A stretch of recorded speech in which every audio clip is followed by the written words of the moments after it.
This is an epic disaster movie about ancient Egypt. The Egyptian pharaohs enslaved the Hebrews through the ages for over 400 years. The Hebrew gods were outraged by this brutal rule. To punish the Egyptian pharaoh and avenge the 400,000 Hebrews, Hebrew gods decided to send 10 plagues to Egypt. Soon, the first disaster came quietly from the Nile. Suddenly the fishermen who were still working were attacked by giant crocodiles. Countless beasts emerged from the water and slaughtered people. Every person dragged into the water becomes a meal for the crocodiles. In an instant, no fisherman working on the river survived. From then on, no one dared to set foot on the Nile. However, this was only the beginning of the 10 plagues. The second disaster was all the fish that lived in Egyptian waters. In the morning, fish carcasses on the river's surface covered the entire river. The scarlet blood eventually contaminated all of Egypt's water resources. Not only were the creatures that lived in the water exterminated, the water flowing into the farmlands also destroyed the food that the people worked so hard for. This was a very painful blow to the proletariat.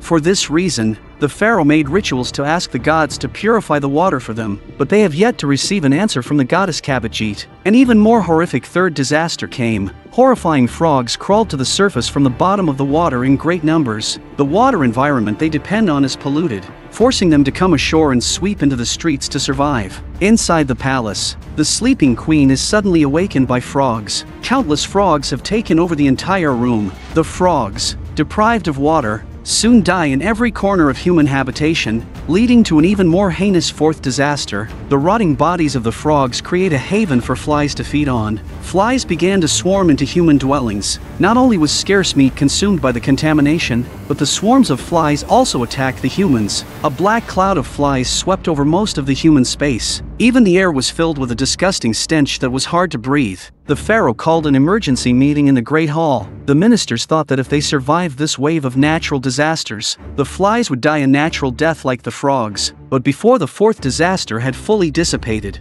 the fifth disaster began to spread rapidly from the human race. A sudden plague killed and injured the Egyptian people overnight. Not only did the virus spread quickly, but it also festered the skin of everyone, including those of the royal family and nobility. They got a white horse from the Hebrews. The white horse had a message that the disaster would not end but would worsen. If 400,000 Hebrews could be released to go home, it would solve all the disasters. Everyone thought it was the will of God, but the Egyptian pharaoh didn't believe in any gods at all. He thought he was God. Not only did he not release all the Hebrews, but he doubled their workload. Pharaoh took out all his anger on the Hebrews. This undoubtedly angered the Hebrew gods again and sent a sixth disaster on them. All the livestock in Egypt suddenly died a violent death. The people could hardly breathe as a result of the successive plagues. Even the Egyptian pharaoh's beloved horses were not spared. The grief-stricken pharaoh again called in the sorcerers to explain the disaster, but these sudden calamities were far beyond the sorcerer's comprehension. To explain, he explained to the pharaoh as he had done last time.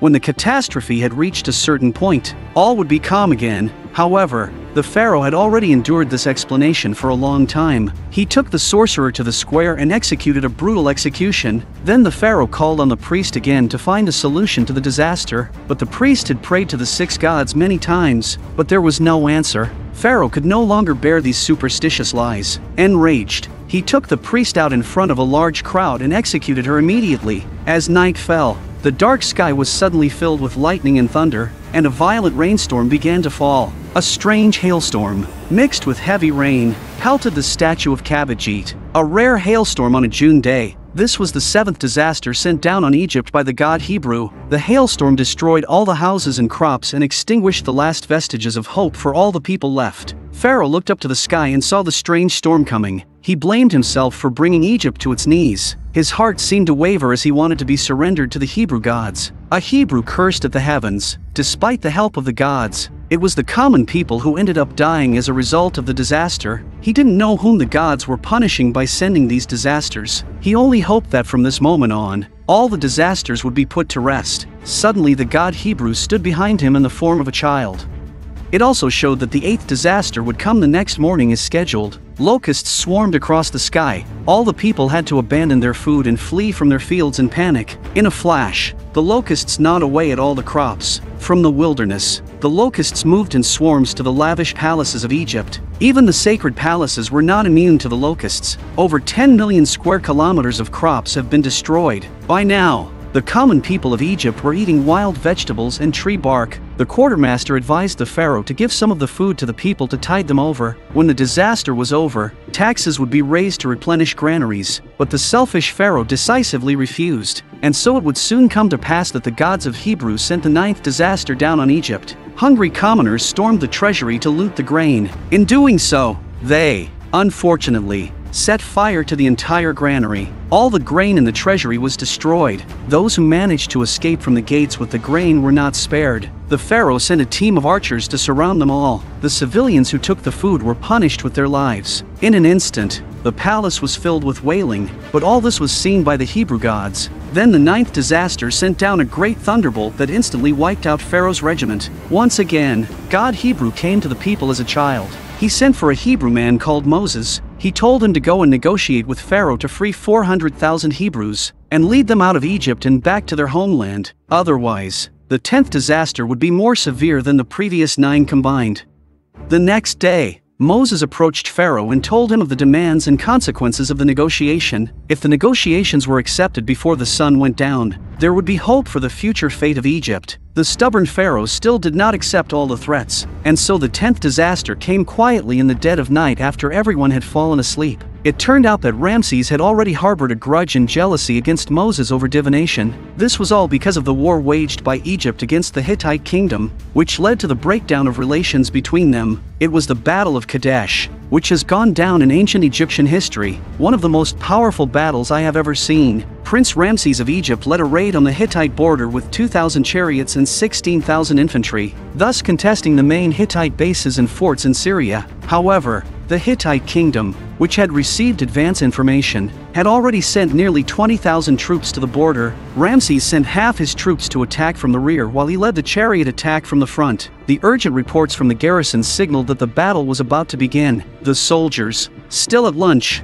immediately took up their weapons and prepared for battle. The Egyptian chariots came in full armor. At Ramses' command, the archers behind him launched the first wave of attacks on the enemy's charging cavalry. Before the two armies could engage, the Hittite vanguard lost more than half its military. Before the enemy could react, the Egyptian archers launched a second wave of attacks on the enemy. All the infantry had to take up their shields and line up in a human line of defense, but this was no match for the speeding wagons. Almost all of them became dead under the wheels in a matter of seconds. The enemy was in disarray and had lost their first line of defense. The Egyptian knights, who had been in the rear, began to attack. At the command of General Moses, the knights rushed towards the enemy camp, attacking from the front and back. The Egyptian army surrounded the Hittite garrison, but the enemy soon targeted Ramses. The first to charge into the enemy's camp, an arrow from the enemy killed the driver of his horse. Ramses can only operate the wagon and fight at the same time. This greatly reduced his ability to fight. Soon the enemy came crashing down on his chariot from the rear. Ramses' chariot was reduced to a single wheel. Another wagon came hurtling towards him from the front. Ramses is knocked off his feet and onto his back. While struggling to kill the enemy, Moses notices his brother is in danger. Having lost his carriage, Ramses fought his way back to his feet. Just as he was about to take up his weapon, another heavily armed carriage came at him with purpose. In the nick of time, Moses managed to save him by jamming his lance into the enemy's wheel. Unbeknownst to him, this act by General Moses eventually planted the seeds of Ramses' hatred for him. It turns out that before setting off for war, Egypt has a traditional ritual that has been handed down for centuries. A goose had to be killed before the war started. Then, the goose's liver was sacrificed to divine the expedition's fate, but the result was a great disappointment to all present. Instead of a bad omen, the shaman divined another, more important prophecy, that Ramses will be saved by another person in the war, and the man who saves Ramses will be the next ruler of Egypt. Everyone thought this was a great joke played on Egypt by the gods. Only the Egyptian prince Ramses kept the prophecy of the priests buried in his heart. He kept the matter very much on his guard, but the prophecy had come true after all. At the moment, he had no desire to fight and turned his attention to the one who had saved him. Then he took his spear and prepared to throw it at Moses. Moses, still fighting, seemed to see his action with his eyes, but he did not react, not even daring to look up at Ramses. Instead of hiding from his destiny, he would have killed more enemies on the battlefield. In a panic, other soldiers unexpectedly pulled Ramses onto the chariot. The Battle of Kadesh was over. The soldiers all began to retreat from the enemy camp. The battle was a great success. The people waiting along the road greeted the soldiers with loud cheers and welcomed them home. Back at the palace, the pharaoh approached Moses for a private talk. His son Ramses had not said a word since the end of the war. He pressed Moses to find out if he had been hiding anything from him all this time. In desperation, Moses told the Pharaoh that the prophecy had been fulfilled. However, Pharaoh was very calm. He even thought that Moses would be a better ruler than Ramses. But after all, Moses was not of his blood, so the prophecy could not be fulfilled, and Moses would not be able to inherit the throne. Ramses criticized by father for poor performance in battle, plus the prophecy haunted him. He planted the seeds of hatred towards his good brother Moses. To avert the devastating 10th disaster, the Egyptian pharaoh couldn't take it anymore. He decided to give in to the Hebrew gods. He promised to release the Hebrews, who had been enslaved for 400 years, and allow them to return home. Led by Moses, 400,000 Hebrews set out en masse to return to their homeland. They had been waiting for this day for over 400 years, but soon after they left Egypt, Pharaoh went back on his word and prepared to slaughter 400,000 enslaved people. Spies rushed to tell Moses that Pharaoh was coming from behind with hundreds of thousands of troops. Desperate to escape the pursuers, they took the mountain route. They walked for 3 days and nights. They ended up on a beach in the middle of nowhere, faced with a desperate situation. Everyone chooses to wait on the beach for death to come. Then they were left to the heavens to decide their fate. However, the next day they woke up to a bizarre phenomenon. The scene before them dazzled the 400,000 people present. Last night's ocean had miraculously ebbed, and land had gradually emerged from the surface. The Moses firmly believed that this was the way back to their homeland opened up by the Hebrew God, so he told everyone to follow him across the shore. Under Moses' leadership, 400,000 Hebrews set off one by one toward the sea. Pharaoh followed their trail at that moment with an army of hundreds of thousands. They had the misfortune of being caught in a collapse as they crossed a narrow mountain road. Before they could catch up with the Hebrews, half of their army had been lost. The Hebrews who had crossed the strait had reached the middle of the sea, but soon they found that Pharaoh's legions had also come after them. Moses immediately told the others to speed up the crossing. Then he sent a limited number of cavalry to follow him and confront Pharaoh's legions. Hundreds of thousands of troops were chasing frantically toward the sea, but just as they were about to meet each other, once again,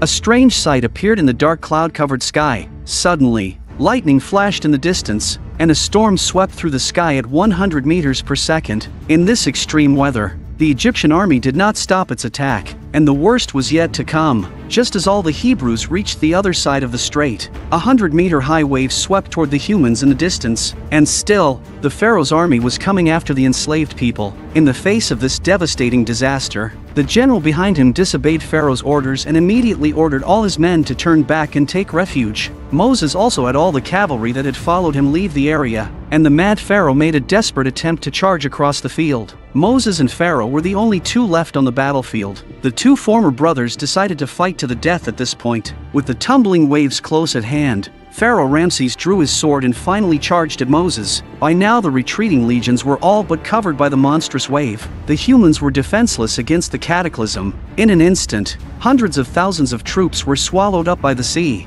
and no one was spared. The 10th disaster sent by the Hebrew gods to the Egyptians was finally fulfilled, and Pharaoh and Moses were swallowed by the sea. The waves came crashing down on the enslaved people at the same time. Fortunately, everyone had made it to shore early enough to escape. The bodies of countless soldiers floated in the water. After the pacification, the Hebrew people were the only ones who survived the disaster. Eventually, Moses fought his way up from the sea to the shore. He lived up to the trust of 400,000 enslaved people. He managed to help them escape from the prison they had been holding for over 400 years. Across the coast, Pharaoh Ramses also survived. In contrast to the Hebrews, his Egyptian legions all died, watching the dead soldiers being gnawed on by vultures before his eyes. At this moment, his heart was overwhelmed with guilt.